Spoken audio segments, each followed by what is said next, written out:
Buatlah mataku bercahaya. Pandanglah kiranya, jawablah aku, ya Tuhan Allahku. Buatlah mataku bercahaya, supaya jangan aku tertidur dan mati. Mazmur 13 ayat 4. Sahabat Iktus yang dikasihi Tuhan, kita harus berpegang teguh dalam iman bahwa Tuhan penuh kasih dan setia.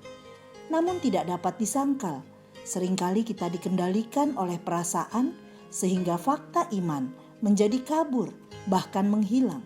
Dalam situasi seperti ini, perasaan kuat yang mendominasi adalah Tuhan melupakan dan mengabaikan kita. Inilah yang dapat mengakibatkan depresi, bahaya kehilangan iman dan kematian.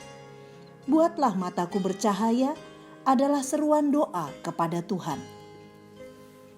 Setelah Saul mendengar suara para wanita Yerusalem bernyanyi memuji kemenangan Daud, kehidupan Daud terancam. Ketika ia hendak memetik kecapi menghibur Saul, sebuah tombak menghujam ke arahnya. Saul dengan berbagai cara menghabisi Daud. Inilah pengalaman pahit yang membuat Daud merasa Allah tidak berada di pihaknya. Dalam keputusasaan, Daud berseru, "Buatlah mataku bercahaya, supaya jangan aku tertidur dan mati." Beberapa hal prinsip yang kita pelajari. 1. Pergumulan Daud, ayat 2 dan ayat 3. Ayat ini dimulai dengan 4 buah pertanyaan. Berapa lama lagi Tuhan, kau lupakan aku terus-menerus? Berapa lama lagi kau sembunyikan wajah-Mu terhadap aku? Berapa lama lagi aku harus menaruh kekhawatiran dalam diriku dan bersedih sepanjang hari? Berapa lama lagi musuhku meninggikan diri atasku?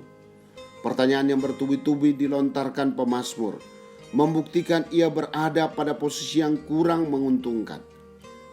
Rupanya pemazmur mulai merasa khawatir. Jangan-jangan pengharapannya akan Tuhan itu sia-sia belaka. Imannya tidak mendapat respon dari Tuhan.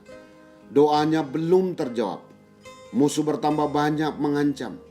Bahkan saat ini, para musuh semakin jaya. Persoalan juga bertambah kalau kita bandingkan dengan Nabi Habakuk. Kondisinya juga sama. Orang-orang kafir tiba-tiba menjadi lebih makmur. Tanamannya lebih subur. Sedangkan orang percaya mengalami pergumulan. 2. Doa dalam pergumulan. Ayat 4 dan ayat 5. Pandanglah, jawablah, buatlah mataku bercahaya. Di tengah-tengah keraguan-raguan dan perasaan tertekan, Daud berdoa agar Allah memahami pergumulannya dan mengembalikan cahaya matanya. Pemazmur tidak hanya takut akan kematian fisik, tetapi dia mengetahui bagaimana musuh-musuhnya. Dengan kefasikan mereka akan memegahkan diri atas kejatuhan seorang sahabat Allah. Kata goyah menunjuk pada perasaan tertekan yang menjadi semakin kuat karena cemooh para musuh dan sorak-sorai para lawan yang melihat kehancuran pemazmur. Dalam kegoncangan dahsyat seperti itu, iman pemazmur bangkit. Bukanlah seruan putus asa yang ditujukan kepada Tuhan, namun tanda iman yang pantang menyerah. Kepastian iman yang lahir dari kekuatan anugerah Tuhan sendiri di tengah pergumulan yang menekan. 3. Kepercayaan dalam doa. Ayat 6. Tetapi aku, kepada kasih setiamu aku percaya. Kendati pun tidak tercatat adanya jawaban yang diucapkan, ada kelegaan sejati meliputi jiwa yang penuh kesusahan ini. Kepercayaannya didasarkan pada kasih dan kebaikan Allah. Sukarianya didasarkan pada keselamatan dari Allah. Nyanyiannya didasarkan pada kepedulian Allah yang limpah. Pemazmur telah menemukan damai sejahtera sejati dalam kepercayaannya kepada Allah. Iman pemazmur telah membawa kemenangan. Bukan hanya kemenangan fisik, tetapi yang lebih penting adalah kemenangan iman atas musuh-musuhnya. Bukan kelepasan dari musuh yang menjadi dasar sorak-sorai keselamatan dan nyanyian kemenangan, melainkan imannya yang jelas dan teguh kepada Tuhan, Allah yang penuh kasih setia dan kebaikan. Inilah kemenangan di atas kemenangan.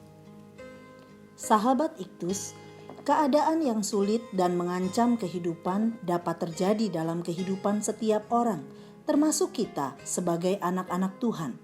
Situasi yang membuat kita bertanya-tanya, Berapa lama lagi?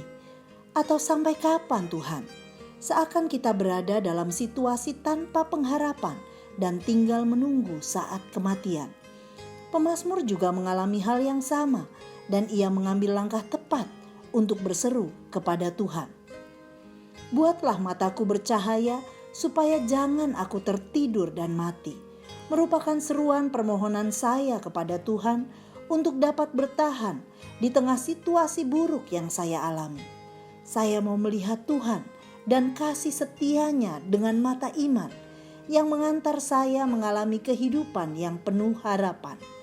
Saya mau menyanyikan lagu kemenangan iman karena Tuhan telah berbuat apa yang baik kepada saya dan memberi kemenangan. Sahabat Iktus yang dikasihi Tuhan, pergumulan apa yang sedang saya alami pada saat ini? Bagaimana isi seruan saya kepada Tuhan di tengah pergumulan ini? Bagaimana sikap saya di tengah pergumulan ini? Dapatkah saya tetap mempercayai Tuhan? Tuhan Yesus, pergumulan silih berganti datang mendesak saya. Kadangkala saya menjadi sangat lemah dan merasa seakan-akan Engkau meninggalkan saya dan tidak memedulikan saya. Ampuni saya ya Tuhan, karena kurang mempercayai-Mu. Saat ini saya hendak menaruh kepercayaan penuh padamu dan menjalani hidup dalam sorak-sorai kemenangan. Saya mau selalu menyanyikan nyanyian kemenangan, sebab kasih setiamu tidak pernah berubah selama-lamanya. Amin. Orang yang benar akan hidup oleh karena percayanya. Kristuslah